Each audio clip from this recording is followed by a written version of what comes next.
This is Revathi. Welcome back to అందమైన కథల పొదిరిల్లు. ప్రియమైన రాక్షసి ఎపిసోడ్ నెంబర్ 127. అశ్విన్కి ఆనంది దగ్గర నుండి వచ్చిన గిఫ్ట్ ప్యాక్. కథలకు వెళ్ళబోయే ముందు దయచేసి వీడియోకి ఒక లైక్ ఇవ్వండి, అలాగే హైప్ ఇచ్చి వీడియోని సపోర్ట్ చేయండి.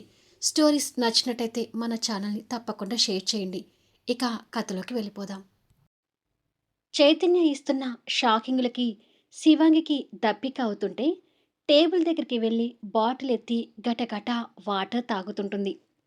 తన పరిస్థితి చూసి నవ్వుకుంటూ పాపం అని చైతన్య తనలో తను అనుకుంటాడు. శివంగి బాటిల్ మొత్తం ఖాళీ చేసి చైతన్యని కోపంగా తిట్టాలన్నా అసలు కిస్ చేశాడో లేదో అర్థం కానట్టుగా పిచ్చిదానిలా చూస్తుంటుంది. ఈలోపు బామ్మగారు అక్కడికి వస్తూ, "హమ్మయ్య, టెస్ట్‌లన్నీ చేయించుకోవడం అయిపోయాయి చైతన్య" అంటూ అక్కడికి చేరుకుంటుంది. "ఇక్కడికి నేను వచ్చిన పని కూడా అయిపోయింది బామ్మ" అంటాడు శివంగిని ఓరకంట గమనిస్తూనే ఎదురుగా ఉన్న సీసీ కెమెరా ముందు ఓవర్ యాక్టింగ్ చేస్తూ. "నీ పనా? అంతగా ఏం పని చేసావు చైతన్య?" అని అడుగుతుంది బామ్మగారు చైతన్య అన్నది అర్థం కాక. ఎక్కడ ముద్దు విషయాన్ని చెప్తాడేమోనని శివంగి కంగారు పడుతుంటే చైతన్య సిగ్గుతో మెలకలు తిరుగుతుంటాడు. "నీ సిగ్గు తగలయ్యా! ఇప్పుడు తనతో చేసిన రొమాన్స్ బామ్మగారికి కూడా చెప్పుకుంటావా ఏంటి?" అంటూ జితేంద్ర పిచ్చి బుద్ధులు తిట్టుకుంటూ ఉంటాడు. "ఏంటి మనవడా, అలా సిగ్గుపడుతూ మెలకలు తిరుగుతున్నావు? ఇంతకీ నువ్వు చేసిన పని ఏంటి?" అంటూ బామ్మగారు ఆరా తీస్తుంటే, "అది మీ మనవరాలకి నేను కిస్" అని చెప్పబోతుంటాడు. ఆ మాటలకు శివంగి అడ్డుపడుతూ, "బామ్మ, మీకిప్పుడే కదా టెస్టులు జరిగాయి. మీరు కాసేపు రిలాక్స్‌గా కూర్చోండి. మీ మనవడి మాటలు పట్టించుకోకండి" అంటూ చైతన్య మాటలకు అడ్డుపడి తనని పట్టుకొని కూర్చోబెడుతుంది. "హమ్మయ్య! చెప్పనివ్వకుండా మంచి పని చేసింది" అని అనుకుంటా జితేంద్ర. "అరే! నేనేం పని చేశానో బామ్మగారు అంతగా అడుగుతుంటే నేను చేసింది చెప్పనివ్వు శివంగి" అంటాడు చైతన్యం. "సిగ్గు లేకపోతే సరి, చేసిందంత చేసి ఇంకా చెప్పుకుంటాడంట" అని శివంగి మనసులో తిట్టుకుంటూ ఉండగా, "బామ్మగారి రిపోర్ట్స్ వచ్చాయి డాక్టర్" అంటూ నర్స్ వచ్చి రిపోర్ట్స్ అక్కడ పెట్టింది. రిపోర్ట్స్ రాగానే అప్పటి వరకు జోష్గా ఉన్న చైతన్య సీరియస్ అయిపోయి, "రిపోర్ట్స్‌లో ఏముందో" అని కంగారుతో అక్కడ చైర్‌లో కూర్చొని, "త్వరగా రిపోర్ట్స్ చూడు" అని అంటాడు. శిరీష కూడా వాళ్ళ బామ్మగారి రిపోర్ట్స్ కాస్త ఆతృతగానే చేతిలోకి తీసుకుని కూర్చొని వాటిని చూస్తుంటుంది.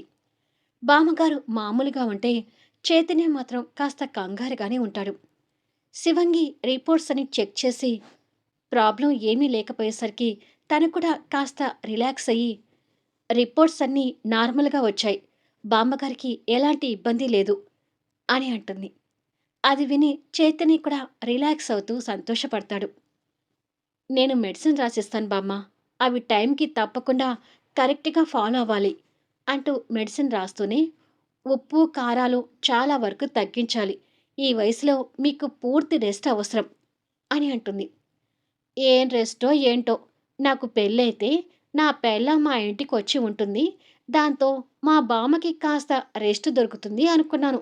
కానీ నా పెళ్ళాం కాపురానికే రావడం లేదు" అంటూ దీర్ఘం తీస్తూ మాట్లాడతాడు చైతన్య.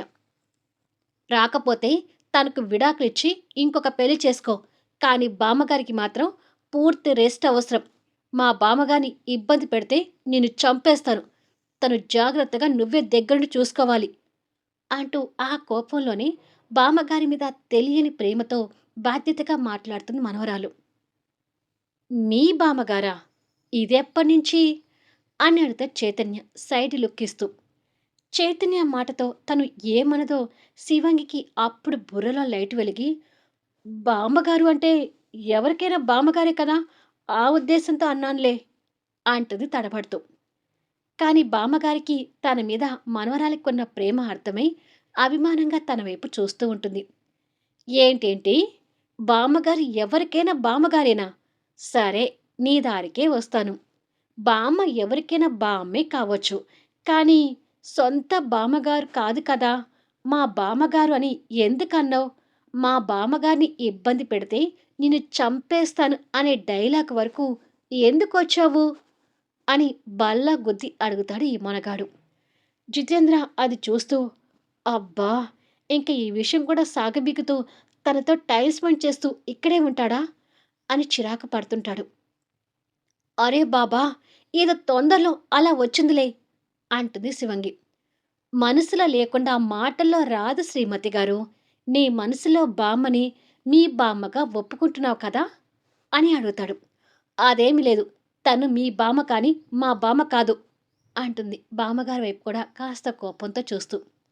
మీ బామ్మ కానప్పుడు మా బామ్మ అని ఎందుకు పలికావో నాకు సమాధానం కావాలి. లేకపోతే ఇక్కడి నుంచి కదలనంటే కదలను అంటూ క్రాస్ లెగ్ వేసుకుని చేయి నిండా కూర్చుంటాడు చైతన్య. పాపం ఇక తనను వదిలేయరా అంటుంది బామ్మగారు. అస్సలు వదలను బామ్మ. నిన్ను పట్టుకొని మా బామ్మగారు అని ఎందుకనదో తేలాల్సిందే అంటూ భీష్మించుకొని కూర్చున్నాడు. చైతన్య మాటలకి ఇక్కడ శివంగి చిరాకు పడుతుంటే అక్కడ జితేంద్ర కోపం తెచ్చుకుంటూ ఈ చైతన్య ఇవాళ శిరీషాన్ని వదిలిపెట్టేలాగా లేడు అని తిట్టుకుంటూ ఉంటాడు. ఏదో తొందరలో అలా అన్నానని చెప్తుంటే వినవేంటి అంటుంది శివంగి. తొందరలో కాదు బామ్మ, మీ బామ్మగా నీ మనసులో ఉంది కాబట్టి చెప్పావు. అది ఒప్పుకో. ఒప్పుకునే వరకు నేను కదలను అని అంటాడు. దేవుడా అని తల పట్టుకొని అవును మా బామ్మగారే అయితే ఏంటి అని అడుగుతుంది. బామ్మ మీ బామ్మ ఎలా అయింది అని అడుగుతాడు ఈసారి బుగ్గన చేయి పెట్టుకుని నవ్వుతూ. ఏడు చైతన్య ఇది నన్ను వదిలిపెట్టవా అంటూ కోపగించుకున్న శివంగి. నాకు కరెక్ట్ సమాధానం దొరికితే నేను వదిలేసి వెళ్ళిపోతాను. లేదంటే ఎన్ని గంటలైనా సరే ఇక్కడే ఉంటాను అంటాడు తాపీగా. అబ్బా!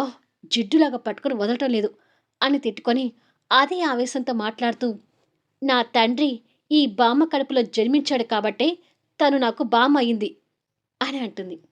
అది విని చైతన్యతో పాటు బామ్మగారు కూడా సంతోషపడుతుంటారు. చైతన్య బొగ్గు మీద చేతీసి తన్ని సీరియస్గా చూస్తూ అది మా మావయ్య నీ తండ్రి అని ఒప్పుకున్నావు. ఇకనైనా ఆ తండ్రిని ద్వేషించడం మానేసి గౌరవం ఇస్తే మంచిది. నాకు మా మావయ్య అంటే చాలా ఇష్టం. నా భార్యవి. ఆయనకు కన్న కూతురువైన నువ్వు మా మావయ్యని ద్వేషిస్తుంటే నేను తట్టుకోలేను అని సీరియస్గా చెప్పి లే బామ్మ అంటూ చైతన్య లేచి బామ్మని తీసుకుని ఆ రూమ్ నుండి వెళ్ళిపోతూ మళ్ళీ వెనక్కి తిరిగి శివంగిని చూస్తూ మీరందరూ మావయ్యని ద్వేషించుకుంటున్నా మావయ్య మాత్రం మనసులో మీ ముగ్గురిని ప్రాణంగా ఆరాధిస్తున్నాడు. అది మా మావయ్య అంటే అని చెప్పి బామ్మని తీసుకుని వెళ్ళిపోతుంటే బామ్మ కూడా మనవరాల వైపు బాధగా చూస్తూ వెళ్ళిపోతుంది. ఆ మాటలు ఏవి శివంగి మైండ్కి ఎక్కక ఆయన్ని నా తండ్రి అని నా నోటితోనే పిలిపించావేమో కానీ తండ్రిగా ఆయనకి నేను ఎప్పటికీ గౌరవం ఇవ్వను చైతన్య. మీ మావయ్య అంటే నీకు ఎంత ప్రాణమో నాకిప్పుడు పూర్తిగా అర్థమైంది అని అనుకొని మనసులో ప్రణాళికలు వేసుకుంటూ ఉంటుంది. చైతన్య వాళ్ళు వెళ్తుంటే జితేంద్ర కోపంగా వాళ్ళకి ఎదురు వస్తుంటాడు. నువ్వు వెళ్ళి మన కార్ దగ్గర ఉండు బామ్మ అని అంటాడు చైతన్య జితేంద్ర ఎదురుగా రావడం చూస్తూ. బామ్మగారు కూడా అతను రావడం కోపంగా చూసి సరే చైతన్య అంటూ వెళ్ళిపోతుంది. జితేంద్ర దగ్గరికి వచ్చి చైత్రని అదే కోపంతో చూస్తుంటాడు. ఓయ్ డాక్టర్, మా మొగుడు పెళ్ళాల మధ్య రొమాంటిక్ సినిమా బాగా చూసావా? ఎలా ఉంది మా రొమాంటిక్ కథ అని అడుగుతాడు చైతన్య. చైతన్య అడిగిన దానికి అతను ఆశ్చర్యపోతూ నేను చూశానని నీకెలా తెలుసు అని అడుగుతాడు. నీ కళ్ళు ఎప్పుడూ నా పెళ్ళాం మీదే ఉంటాయని తెలిసినప్పుడు నీ బుద్ధేంటో నాకు తెలియదనుకున్నావా అని అంటాడు. చైతన్య మాటలకి అతను ఆశ్చర్యపోతూ గుటకలు మింగుతాడు. లుక్ డాక్టర్ జితేంద్ర, నా పెళ్ళాం దగ్గర పిచ్చి పిచ్చి వేషాలు వేశావంటే అందరి గుండెలు కోస్తే నువ్వు నేను నీ గుండెను కోస్తాను జాగ్రత్త అని చిటిక వేసి చెప్పి చైతన్య అక్కడి నుంచి వెళ్ళిపోతాడు. చైతన్య మాటలకి అతను పిడికిలి బిగిస్తూ రాస్కెల్, నన్నే బెదిరిస్తావా? నువ్వు అన్నందుకేనా నీ పెళ్ళాన్ని నా వైపుకి తిప్పుకుంటాను అని అనుకొని శివంగి ఉన్న క్యాబిన్లోకి వెళ్ళి కోపంగా ఆలోచిస్తూ ఉన్న శిరీషను చూసి శిరీష అంటూ తన దగ్గరికి వెళ్తాడు. శిరీష అతను చూసి చైర్లో నుంచి లేచి ఏం జితేంద్ర, పరాయి ఆడవాళ్ళతో ఎలా మాట్లాడాలో నీకు తెలీదా అని అడుగుతుంది. తన మాటలకి ఆశ్చర్యపోతూ నేనేమన్నాను శిరీష అని అడుగుతాడు. నన్ను మిస్ అయ్యాను అంటావేంటి? అసలు నువ్వు నన్ను మిస్ కావడం ఏంటి? అని అడుగుతుంది కోపంగా. ఓహ్! దానికా? అంటే శిరీష అది నీ మీదున్న లవ్వుతో అని చెప్పబోతుంటే, షటప్ జితేంద్ర అంటుంది కోపంతో. ఆ కోపం చూసి జితేంద్ర నోరు మూస్తాడు. మంచికో చెడుకో నాకు తెలీదు కానీ, ఆ చైతన్య నా మెడలో తాళి కట్టాడు. నేనిప్పుడు ఆ తాళిని మోస్తున్నాను. నేను ఆ తాళికి గౌరవం ఇస్తున్నానా? చైతన్యని భర్తగా చూస్తున్నానా లేదా అనేది నీకనవసరం. నీ వరకు నేను ఒకరి ఇల్లాలని అనేది గుర్తుపెట్టుకొని, నాతో హద్దులు మీరి మాట్లాడకుండా ఉండటానికి చూసుకో అని కోపంగా చెప్పి, అక్కడ ఉన్న స్కెత్ తీసుకొని మెడలో వేసుకొని, జితేంద్రని కోపంతో చూస్తూనే అక్కడి నుండి వెళ్ళిపోతుంది. తను ఇచ్చిన షాక్‌కి కొయ్యబారిపోయి, వామ్మో! ఇదేంటి శిరీష ఇలా మాట్లాడుతుంది? ఎలాగైనా నేను శిరీషను మచ్చిక చేసుకొని, మాయ చేసి, నా వలలో చిక్కించుకోవాలని నేను అనుకుంటూ ఉంటే, తనేంటి నాకు ఇంత రివర్స్ అవుతుంది? అని అనుకొని వాపోతుంటాడు. అశ్విన్ కార్ పార్క్ చేసి ఇంట్లోకొచ్చి కూర్చొని, షాపింగ్‌లో ఆనందికి తనకు జరిగిందంతా గుర్తు తెచ్చుకుంటూ ఉండగా, మీకేదో కొరియర్ వచ్చింది అశ్విన్ బాబు అంటూ ముత్యాలు ఒక మీడియం సైజ్ కవర్ తీసుకునొచ్చి అందిస్తుంది. ఏం కొరియర్ అయి ఉంటుంది ఇది అని అనుకుని ముత్యాల దగ్గర నుంచి ఆ కవర్ అందుకున్నాడు. అశ్విన్ అది తీసుకోగానే ముత్యాలు అక్కడి నుండి వెళ్ళిపోతుంది. అశ్విన్ ఆ ప్యాక్ ఓపెన్ చేయగానే ఓ పేపర్ బయటకొస్తుంది. దాన్ని మడత విప్పి చూసేసరికి అది ఆనంది రాసిన లెటర్ అనడానికి ఫస్ట్ 2 పదాల్లో యమా అని ఉండి, యమా ప్లీజ్ నన్ను నీతో తీసుకువెళ్ళవా? ప్లీజ్ యమ్మా నువ్వు లేకుండా నేను అస్సలు ఉండలేకపోతున్నాను. ఐ లవ్ యూ యమ్మా. I love you so much అని లెటర్‌లో ఆ 2 ముక్కలు ఆవేదనతో రాసినట్టుగా అనిపిస్తూ ఉంటుంది. ఆ లెటర్ బాధగా చదివి మరో చేతిలో ఉన్న ప్యాక్ చూస్తూ ఇందులో ఏం పంపించుంటుంది అని అనుకుని దాన్ని ఓపెన్ చేసేసరికి అశ్విన్ సెలెక్ట్ చేసుకున్న షర్ట్ కనిపిస్తూ ఉంటుంది. ఆ షర్టు లెటర్ తీసి చిరాగ్గా పక్కకు వేసి ఎందుకే నన్ను ఇలా టార్చర్ పెడుతున్నావు అని తిట్టుకుంటూ ఉంటాడు. పైనుంచి నందిత రావడం చూసి దగ్గరలో ఏదో పని చేసుకుంటున్న ముత్యాలను చూసి ముత్యాలు ఇలారా అంటూ తనని పిలుస్తాడు. వస్తున్నాను బాబుగారు అంటూ దగ్గరికి వస్తుంది. వీటిని నా రూమ్లో పెట్టు అంటూ లెటర్ని షర్ట్ని కవర్లో పెట్టి ఆ కవర్ తనకిస్తాడు. సరే బాబుగారు అంటూ ముత్యాలు పైకి వెళ్తుంటే నందిత కిందికొచ్చి షాపింగ్ అని వెళ్ళి తొందరగా వచ్చావేంటి అశ్విన్ అని అడుగుతుంది. అది అమ్మా నేను కొనుక్కోవాల్సినవి పెద్దగా ఏమీ లేకపోయేసరికి తొందరగానే వచ్చేసానులే అని అంటాడు. ఇద్దరు అలా మాట్లాడుతూ ఉండగానే శివంగి కూడా తన డ్యూటీ ముగించుకొని చిరాగ్గాని ఇంటికి చేరుకుంది. ఏంటి శిరీష అలా ఉన్నావు అని అడుగుతాడు అశ్విన్. ఆ చైతన్య బామ్మగారి చెకప్ కోసం బామ్మని తీసుకుని హాస్పిటల్కి వచ్చాడన్నయ్య అని అంటుంది. అది విని ముందుగా అశ్విన్ నందిత కంగారు పడుతుంటారు. హాస్పిటల్కి తీసుకురావడానికి అసలు బామ్మకి ఏమైంది అని అడుగుతాడు అశ్విన్ అదే కంగారుతో. ఏమీ కాలేదన్నయ్య రెగ్యులర్ చెకప్ కోసం తీసుకొచ్చారు అని అంటుంది. మరి చెకప్ చేశావా? ఎలా ఉంది మీ బామ్మగారికి అని అడుగుతుంది నందిత. అన్ని టెస్టులు చేయించానమ్మా. షీ ఈజ్ ఫైన్ అని అంటుంది. అది విని ఇద్దరు కంగారు తగ్గించుకొని రిలాక్స్ అవుతారు. కానీ ఆ చైతన్యని నాకు చుక్కలు చూపించాడు అన్నయ్య అంటుంది కోపంతో. చుక్కలు చూపించాడు అంటే ఏమన్నాడు నిన్ను అని అడుగుతాడు అశ్విన్. అయ్యో అన్నయ్య అతను చేసిన రొమాన్స్ అంతా నేను నీకు ఎలా చెప్పను అని అనుకొని ఏదో రకంగా నన్ను ఏడిపించడానికి చూశాడు అన్నయ్య.